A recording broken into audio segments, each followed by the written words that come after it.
Subscribe کیجیے ہمارے channel نور رضا کو اور بیل آئیکن کو پریس کیجیے جس سے آپ کو ہماری نیو ویڈیو کی نوٹیفیکیشن ملتی رہے۔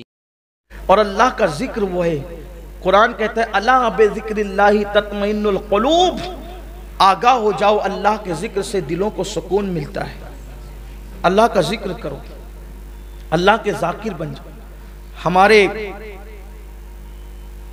سلسلہ قادریہ برکاتیہ کے امام حضور سیدی صاحب البرکات سید برکت اللہ عشقی پیمی مہریروی رحمت اللہ علیہ اللہ کا ذکر ایسے کرتے تھے کہ آپ سے ذکر الہی سن کر اس علاقے میں پرندے اللہ کا ذکر کرنے لگے، پرندے ذاکر ہو گئے تھے۔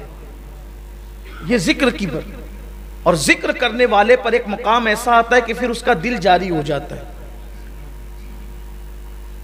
اور سب سے افضل ذکر ہے، افضل الذکر لا الہ الا اللہ محمد الرسول اللہ صلی اللہ علیہ وسلم۔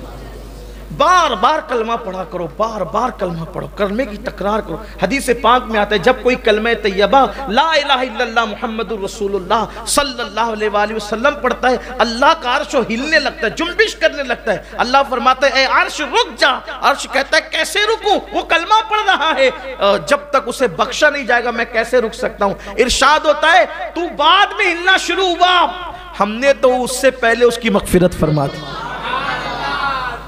کلمہ بار بار پڑھو، اور ہو سکے تو روزانہ 100 مرتبہ پڑھنے کی عادت ڈالو، اور اس طرح پڑھو لا الہ الا اللہ محمد الرسول اللہ صلی اللہ علیہ وآلہ وسلم۔ کلمہ بھی ہو جائے گا، درود شریف بھی ہو جائے گا۔ عادت ڈالو کلمے کی۔ صحابہ کرام ایک دوسرے کو کہتے تھے کہ چلو اپنے ایمان کی تجدید کریں گے، ایمان کی پالش کریں گے، ایمان کو نیا کریں گے، اس کی پالش کریں گے۔ کیسے کریں گے؟ بیٹھ کر کے لا الہ الا اللہ پڑھنے لگتے تھے کہ اس سے ایمان تازہ ہوتا ہے۔ میرے آقا علیہ السلام نے فرمایا جیسے کپڑا میلا ہو جاتا ہے، پرانا ہو جاتا ہے، ویسے تمہارا دل بھی میلا ہو جاتا ہے۔ تو صحابہ نے پوچھا جب کپڑے میلے ہوتے ہیں تو دھلنے کا طریقہ ہے، دل میلا ہو تو کیسے دھلیں؟ آقا نے فرمایا اللہ کا ذکر کرو، اس سے دل کے زنگ کو دھل دیا جاتا ہے، گناہوں کے زنگ کو دھل دیا جاتا ہے، دل پاک و صاف ہو جاتا ہے، دل چمک جاتا ہے۔ اللہ کا ذکر بہت کرو۔ اور ذکر میں کچھ اذکار ایسے ہیں جو احادیث میں آئے ہیں، جیسے لا الہ الا اللہ محمد الرسول اللہ صلی اللہ علیہ وآلہ وسلم۔ اسی طرح ایک ذکر ایسا ہے کبھی مت چھوڑنا، کتنی بھی مصروفیت ہو کبھی مت چھوڑنا، کبھی مت چھوڑنا۔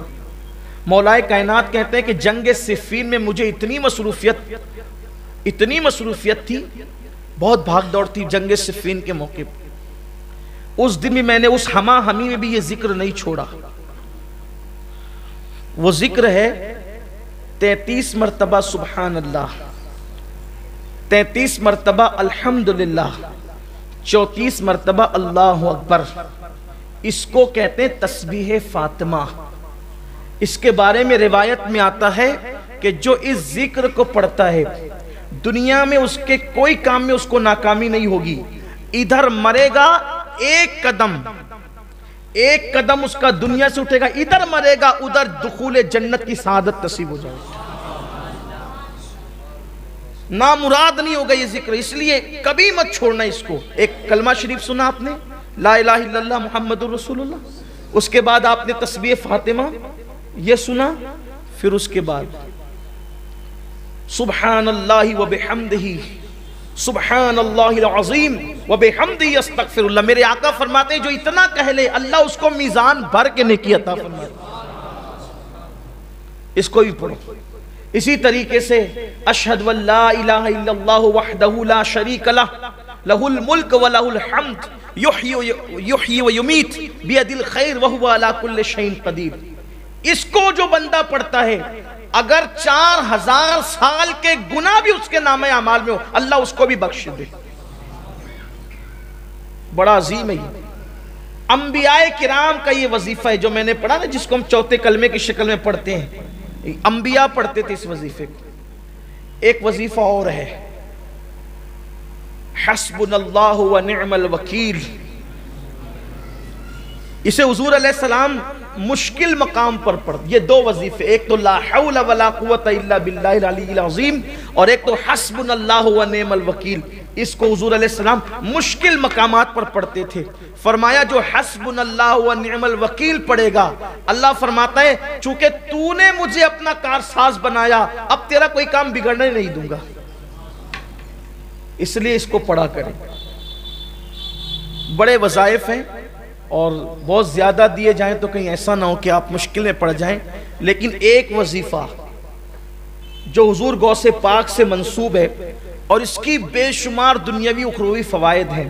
اگر کچھ نہ کر سکو تو اتنا کر لیا کرو کہ ہر نماز کے بعد یہ وظیفہ، اس کو کہتے ہیں پنج گنج قادریہ. پنج گنج قادریہ یہ ہے کہ فجر کی نماز کے بعد اول آخر 3 بار درود شریف پڑھنا ہے اور بیچ میں 100 مرتبہ یا عزیز و یا اللہ، یا عزیز و یا اللہ. ظہر کے بعد 100 مرتبہ یا کریم و یا اللہ. عصر کے بعد 100 مرتبہ یا جبار و یا اللہ. مغرب کے بعد 100 مرتبہ یا ستار و یا اللہ. عشاء کے بعد 100 مرتبہ یا غفار و یا اللہ. 1 منٹ لگتا ہے اور اطمینان سے پڑھیں گے تو 2 منٹ لگتے ہیں.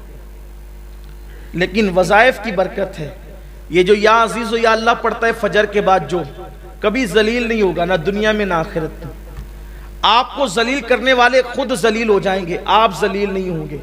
اس لیے کہ جو اللہ کو عزیز کہہ کے پکارے، خدا اس کو کیسے ذلیل کرے گا. آزما کے دیکھ لیں، کبھی ذلت نہیں ہوگی، کبھی ذلت. آپ کو ذلیل کرنے والا خود ذلیل ہوگا. اس کے بعد یہ جو ظہر کے بعد یا کریم و یا اللہ پڑھا جاتا ہے، یہ پڑھنے والا کبھی روزی کے معاملے میں تنگ دست نہیں ہوگا. عصر بعد یا جبار و یا اللہ پڑھنے والا کبھی ظالم حاکم اس کو پریشان نہیں کر سکے گا. مغرب کے بعد یا ستار و یا اللہ پڑھنے والا کبھی لوگ اس کے عیب کی وجہ سے اس کے عیبوں کو اچھال نہیں سکیں گے اور اچھالنے میں کامیاب نہیں ہو سکیں گے. عشاء کے بعد یا غفار و یا اللہ پڑھنے والا اللہ تبارک و تعالی اس کے بستر پر آنکھ بند ہونے سے پہلے اس کی مغفرت فرما دے گا. اللہ کا ذکر کریں. آخری بات یہ کہ ذکر کی 3 قسمیں ہیں. جب تک کہ یہ 3 قسم ایک ساتھ نہ ہو جائے ذکر نہیں ہوتا. جب تک کہ تینوں چیز مل نہ جائیں ذکر نہیں ہوتا. ایک ہے ذکر باللسان یعنی زبان سے ذکر. دوسرا ہے ذکر بالقلب یعنی دل سے ذکر. تیسرا ہے ذکر بالجوارح یعنی اعضاء سے ذکر. زبان اللہ اللہ کہے ذکر ہے، لا الہ الا اللہ کہے ذکر ہے، سبحان اللہ و بحمدہ سبحان اللہ العظیم کہے ذکر ہے، یا ستار و یا اللہ کہے ذکر، یا غفار و یا اللہ کہے ذکر ہے، لا الہ الا انت سبحانک انی کنت من الظالمین کہے ذکر ہے. لیکن زبان یہ سب ذکر کرے، اب دل میں یہ ہو کہ میرے اللہ میری اوقات کیا تھی کہ میں تیرا ذکر کرتا، تو توفیق نہ دیتا تو میں کب کرتا. یہ نہیں کہ ذکر کر رہا ہوں سب کو دیکھ رہا ہوں کہ کون کون دیکھ رہا ہے کہ میں ذکر کر رہا ہوں. میری حیثیت کیا، تو نہ چاہتا تو میری زبان پہ تیرا نام کیسے آتا. پھر یہ جو نعمتیں تو نے مجھے دے رکھی ہے تیرا کرم ہے. یہ جو دولت مند بنایا، عزت دی، لباس دیا، اولاد دیا، یہ دیا وہ دیا، اس پہ دل شاکر رہے، شکر کرے. زبان ذکر کرے، دل شکر کرے. یہ 2 چیز ہو گئی. اور ذکر بالجوارح یعنی اپنے جسم سے اپنے اعضاء سے اللہ کی نافرمانی نہ ہونے پائے. جب یہ تینوں ایک ساتھ ہو جاتے ہیں کہ اعضاء گناہ سے بچے، دل شکر کرے، زبان ذکر کرے، تو اس کو کہتے ہیں ذاکر یعنی یہ ہے ذکر کرنے والا. تو یہ زمین پر خدا کا ذکر کرتا ہے، آسمان کی بلندیوں پہ خدا اس کا ذکر کرتا ہے. شرق غرب میں پھر اس کے چرچے ہونے لگتے ہیں. تو میرے آقا علیہ السلام سے انہوں نے پوچھا، آقا اس عرابی نے کہ یا رسول اللہ میں مقام خاص چاہتا ہوں اللہ کی بارگاہ میں. تو کہا کہ ذکر کرنے والے بنو. اللہ تعالی ہم سب کو توفیق عطا فرمائے ہم ذکر کریں.